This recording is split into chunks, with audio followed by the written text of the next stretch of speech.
Vladimir Putin has served as the president of Russia for almost 20 years. Currently, his approval rating is 65%, which means 65% of Russians approve of his work. Take a look at this graph. It shows his approval ratings ever since he took office.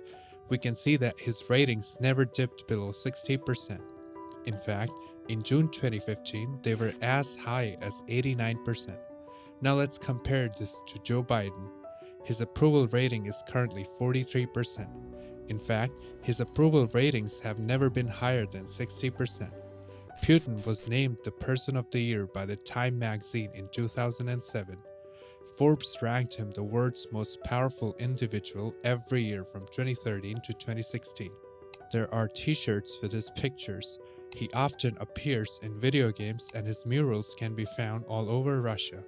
Critics state that Putin has moved Russia in an autocratic direction, weakening the system of representative government advocated by the previous president. Former US Secretary of State Hillary Clinton has described him as a bully and arrogant. To the West, he is public enemy number one, snatching land from his neighbors, interfering in foreign elections, and unveiling weapons that he says render Washington's missile defense system obsolete. Putin cultivates an outdoor, sporty, tough guy public image, demonstrating his physical prowess. He takes part in unusual or dangerous acts such as extreme sports and interaction with wild animals. Russia has suffered democratic backsliding during Putin's tenure. Putin has been known for jailing political opponents and curtailing freedom of the press. Dozens of journalists who spoke against Putin have been murdered. Putin's presidency has been riddled with corruption.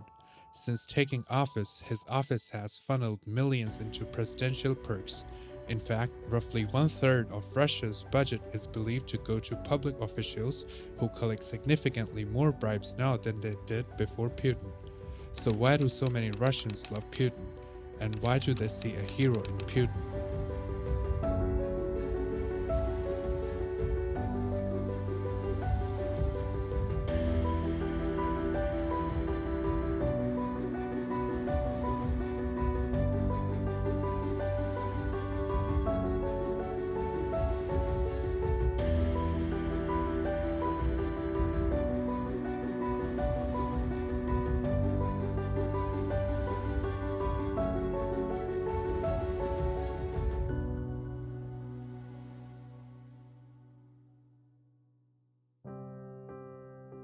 In December 1991, the Soviet Union collapsed and the Russian tricolored flag went up the Kremlin. Putin became acting president of the Russian Federation on 31st December 1999. When Putin first became Russian president, he didn't look like the promising hero material.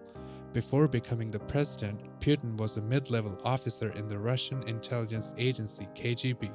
The Kremlin public relations machine quickly seized on Putin's hobby of judo, his interest in outdoor pursuits, and his avoidance of alcohol to craft an action man image for the new president. The emphasis on Putin the athlete and outdoorsman quickly developed a distinctly macho dimension, with the president increasingly displaying exaggerated masculine traits and frequently appearing in photographs without his shirt. National heroic figures fill a society's need for guidance and reassurance in times of transition. The coming to power of a heroic leader can signal major political change.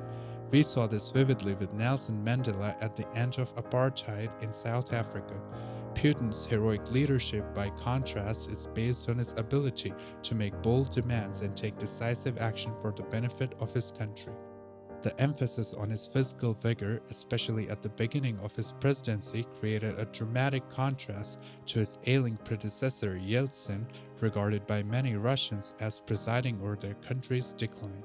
He has alternated as both Prime Minister and President of Russia since, and has been representative of Russia's economy, seeking to attract foreign direct investment, boost a variety of industries, and to exploit Russia's natural resources, particularly the country's abundance of oil and gas. During Putin's first two terms as president, he signed into law a series of liberal economic reforms, such as the flat income tax of 13%, reduced profits tax, and new land and civil codes. Within this period, poverty in Russia reduced by more than half. In 2 years, Putin restored the hierarchy of power, ending the omnipotence of regional elites as well as destroying the political influence of oligarchs. Let's take a look at Russia's GDP per capita since Putin took charge. It was $7,323 in the year 2000, and in 2020, it rose to $28,219. Today, Russia's GDP is $1.7 trillion, which makes it the country with the 11th highest GDP in the world. Now take a look at this chart of Russia's inflation rate. In 1999, it was more than 85%, whereas today it is around 5%. The Russian unemployment rate has also plummeted ever since Putin took charge. The number of people attending university rose 50% between 2000 and 2010.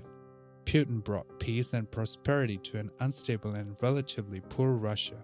Between 2000 and 2008, the Russian middle class increased from just 8 million people to 55 million people. All of these miraculous changes happened mostly due to the astronomical rise in oil prices in the early 2000s and Russia's increased export of oil and minerals to other countries. An entire generation of young Russians has never seen anyone in power except Putin. For Russians, Putin represents economic growth and stability in return for a limited democracy which can easily be likened to a mild dictatorship. The system that Vladimir Putin has put in place makes sure that he gets to rule Russia for as long as he is alive, and any opposition like Alexei Navalny becomes nothing but a victim of this system. As Moscow asserts itself more confidently on the world stage, Putin's commanding presence symbolizes Russia's return to great power status. Would Russia be taken as seriously if it were led by someone else? Probably not. In fact, the first image that comes to our mind when Russia is mentioned is that of Vladimir Putin. The sentiment around Russia is very clear. Russia is Putin and Putin is Russia. Recent opinion polls indicate a decline in Putin's popularity, which is attributed to dissatisfaction with the government's economic policies and standards of living. Multiple financial sanctions have been imposed on the country by the West following its annexation of Crimea, which has depressed Russian economic growth by 1 to 1.5 percentage points each year. The oil prices are falling globally as the demand is weakening, and Russia, whose economy depends massively on oil, is struggling. Since 2009, Russia's economy has stagnated with an average annual growth rate of 1%. The corruption under Putin's regime has skyrocketed. The country ranks 136 on the corruption perception scale, even below Pakistan, and Putin undoubtedly has amassed a massive wealth on the back of this corruption. Right now, he is adamant about invading Ukraine despite multiple warnings from the West. It will be interesting to see if this event causes the fall of all-powerful Vladimir Putin.